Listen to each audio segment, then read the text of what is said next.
अस्पताल के bed number 13 पर लगभग 20 से 25 वर्ष की एक युवती लेटी हुई थी। उसके हाथ, गर्दन और चेहरे पर गहरी चोटों के निशान थे। उसका पूरा चेहरा पसीने से भीगा हुआ था, मानो कोई अजीब सा डर उसे घेरे हुए हो। अचानक ही हाफते हुए उसकी आंख खुली। उसने इधर उधर अपनी नजर घुमाकर देखा तो उसके चेहरे पर छलक रहा वो डर और भी बढ़ गया। कहाँ हूँ मैं तो ड्राइव कर रही थी। ये कौन सी जगह है? अनामिका ने इधर उधर देखा तो उसे समझ आया कि वो हॉस्पिटल के रूम में है। तभी रूम का दरवाजा चर्र की आवाज के साथ खुला। अनामिका ने देखा नर्स अपने हाथ में मेडिसिन्स की ट्रे लिए उसकी तरफ बढ़ रही थी। उठ गई तुम? चलो अच्छा है, जल्दी होश आ गया तुम्हें। लेकिन मैं यहाँ पर कैसे आई? और ये चोट हुआ क्या है मेरे साथ? मुझे कुछ भी याद नहीं। तुम्हारा एक्सीडेंट हो गया था। गाड़ी तो बहुत ही बुरी हालत में थी, पर अच्छा है कि तुम्हें ज्यादा चोट नहीं आई। चोट की वजह से अभी तुम्हें कुछ चीजें याद नहीं होंगी। ये दवाई खा लो और आराम करो। अभी तुम्हें आराम की सख्त जरूरत है। अनामिका ने दवाई खाई और फिर से अपने बेड पर लेट गई। उसके रूम में और किसी भी पेशेंट का बेड नहीं था। कमरे में लगे बल्ब की रोशनी भी बिल्कुल मुरझाई हुई थी। दवाई के असर से अनामिका को नींद आ गई। लगभग आधी रात का वक्त था। तभी नींद में अनामिका को किसी के चीखने की आवाज सुनाई दी। वो चीखें इतनी दर्द भरी थी कि अनामिका नींद से हड़बड़ाकर उठ गई। अभी भी लगातार वो आवाजें उसके कानों में गूंज रही थीं, मानो किसी सुई की तरह उसके कानों को भेद रही हों। कैसी आवाज है ये? कौन है जो इतने दर्द में चीख रहा है? और कोई इसे शांत क्यों नहीं कर रहा? Nurse, nurse! पता नहीं ये नर्स भी कहाँ चली गई? अनामिका नर्स को ढूंढने के लिए रूम से बाहर निकली। उसके पैर में चोट थी, इसलिए वो लंगड़ाकर चल रही थी। वो धीरे धीरे चलती हुई कॉरिडोर तक पहुंची। पूरा कॉरिडोर अंधेरे में डूबा हुआ था और वहां पर अनामिका के अलावा कोई नहीं था। बस बल्ब की धीमी धीमी रोशनी झिलमिला रही थी। अनामिका ने इधर उधर देखा। तभी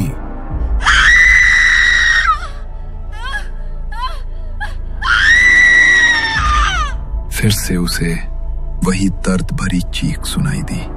कैसा हॉस्पिटल है ये?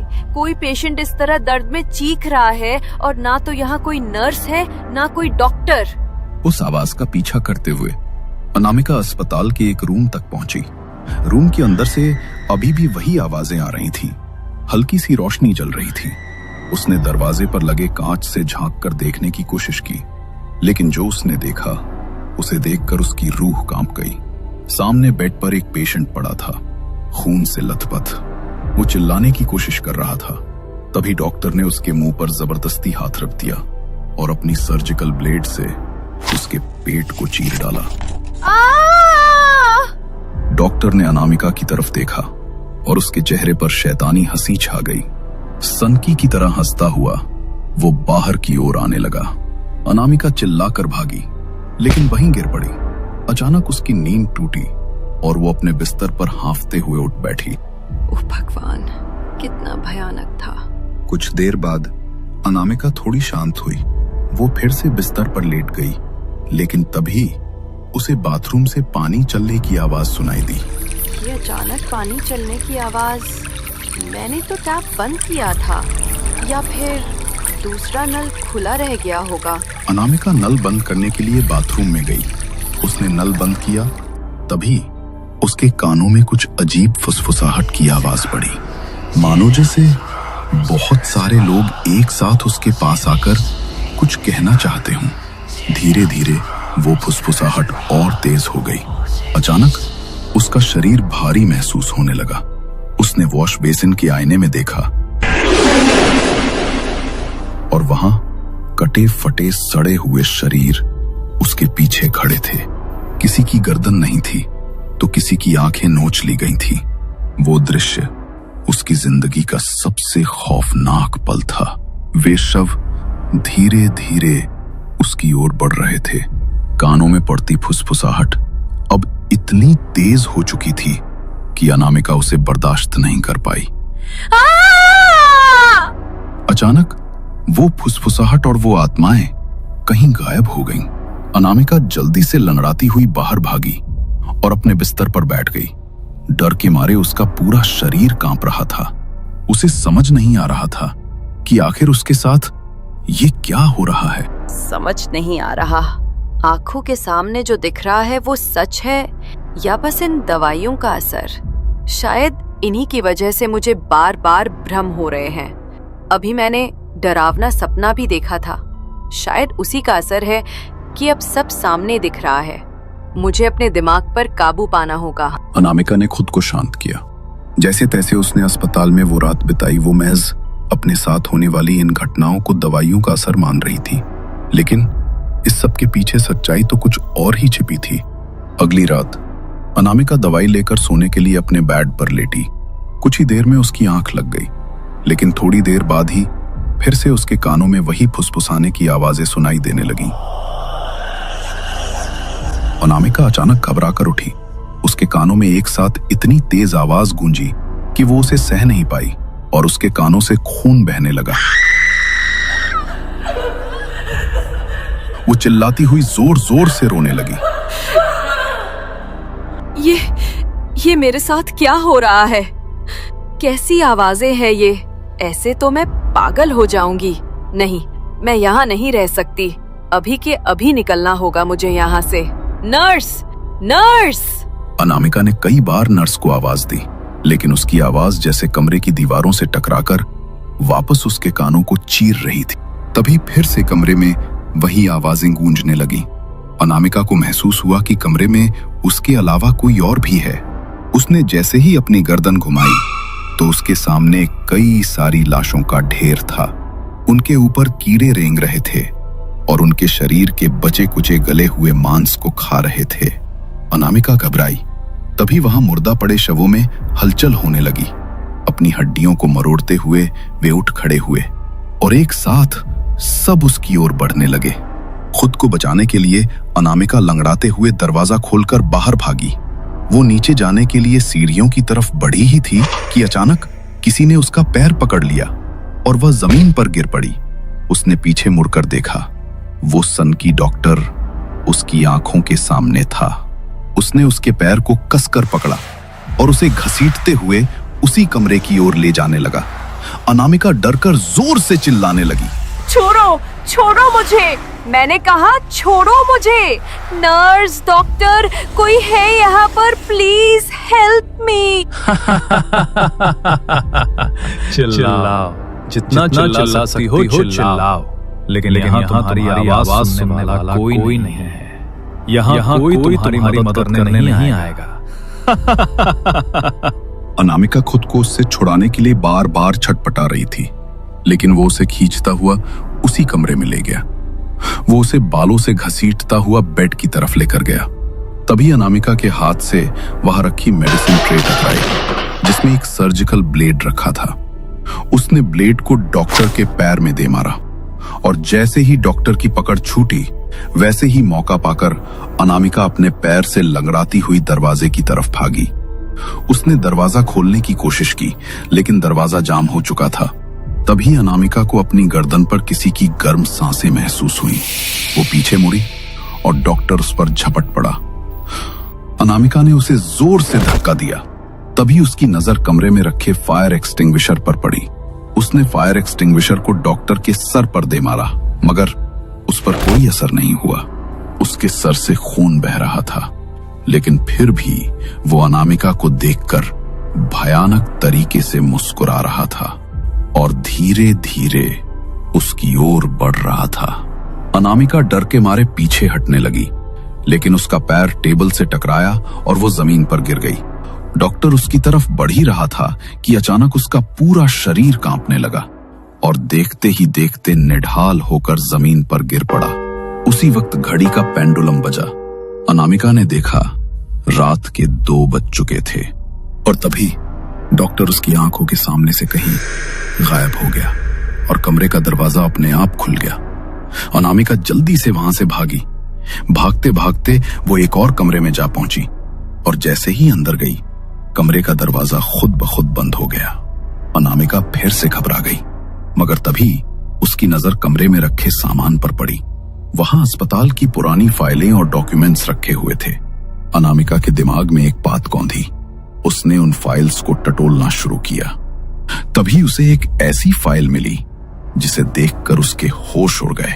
फाइल के पन्ने पर उसी डॉक्टर की तस्वीर थी और नीचे उसकी मौत की तारीख लिखी हुई थी। ओह माय गॉड, तो जो आत्माएं मुझे दिख रही हैं, उन सभी को इस डॉक्टर ने अपने प्रयोगों के लिए मार दिया था और वही डॉक्टर खुद 20 साल पहले ठीक इसी कमरे में रात के ठीक 2 बजे मर गया। उस दिन के बाद से कोई भी उस कमरे में नहीं जाता, पर मुझे समझ नहीं आ रहा कि उसकी आत्मा मुझे क्यों दिखाई दे रही है और वो फुसफुसाती आवाजें, वो आत्माएं, वे मुझसे क्या चाहती है? मुझे कुछ भी समझ नहीं आ रहा। मुझे यहाँ से निकलना होगा, वरना उस डॉक्टर की आत्मा वो मुझे भी मार देगा। अनामिका उस कमरे से निकलकर अस्पताल के मेन गेट की तरफ बढ़ती है। तभी उसके कानों में फिर से वही फुसफुसाहट की आवाजें पड़ती हैं। वो पीछे मुड़कर देखती है तो वहां अधकटे सड़े गले शरीर आकर उसे घेर लेते हैं। उनकी आवाज से परेशान होकर अनामिका अपने कानों पर हाथ रखकर जोर से चिल्लाती है। तभी वे आत्माएं अचानक उसके सामने से कहीं गायब हो जाती हैं।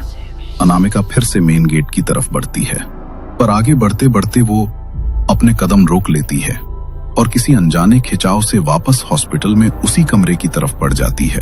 मैं जब भी दर्द से चिल्लाती हूँ, वे आत्माएं सच में गायब हो जाती हैं। उन्होंने कभी मुझे चोट नहीं पहुँचाई। ये खुद तो कितनी पीड़ा में है। उस सन की डॉक्टर ने इन्हें अपने एक्सपेरिमेंट्स के लिए बेमौत मार दिया था और उनकी आत्माएं यही फंस कर रह गई हैं। शायद वे मुझसे मदद चाहती हैं कि मैं उनकी मुक्ति कराऊं, पर कैसे? फाइल में लिखा था कि डॉक्टर की मौत ठीक रात के 2 बजे हुई थी और जब घड़ी 2 बजती है तो उसकी आत्मा कमजोर हो जाती है। अगर ये सच है तो क्या यही एक तरीका हो सकता है? पर मैं अकेली क्या कर पाऊंगी? मुझे सोच समझकर कुछ करना होगा और रात के उस पल तक सब कुछ तैयार रखना होगा। नहीं, अगर मैं असफल हुई तो वो मुझे भी मार देगा। अनामिका ये सब सोचती हुई अपने बिस्तर पर लेटी रही। वह पूरी रात सो नहीं पाई। जैसे ही अगला दिन आया, वो बस रात होने का इंतजार कर रही थी। रात को जैसे ही घड़ी 12:30 बजे हुई, अनामिका को बेचैनी होने लगी। लगभग 1 घंटा बीत गया, पर आज उसे न तो किसी आत्मा की फुसफुसाहट सुनाई दी और न ही डॉक्टर की हलचल दिखाई दी। मगर जैसे ही घड़ी 1:30 बजे पहुंची, उसके कानों में आत्माओं से भरी चीखों की आवाज पड़ी। वो उन आवाजों का पीछा करते हुए बाहर निकल गई और वहां आत्माएं भरी आंखों से उसी का इंतजार कर रही थीं। तुम चिंता मत करो, मैं तुम सबको यहाँ से मुक्त कराऊंगी। तुम्हारी आत्माओं को अब एक और रात भी यहाँ कैद नहीं रहना पड़ेगा। इससे पहले कि अनामिका कुछ और बोल पाती, उसने अपने कंधे पर किसी का हाथ महसूस किया। पीछे मुड़ी तो सन की डॉक्टर ठीक उसके पीछे खड़ा था। उसने अनामिका के बालों को पकड़कर खींचते हुए उसी कमरे में ले जाया। दरवाजा अपने आप बंद हो गया और उसने अनामिका के हाथ पर सर्जिकल ब्लेड दे मारा। तभी अनामिका ने जोर से मंत्र पढ़ना शुरू कर दिया। मंत्रों की ध्वनि कानों में पड़ते ही डॉक्टर की आत्मा बौखला उठी।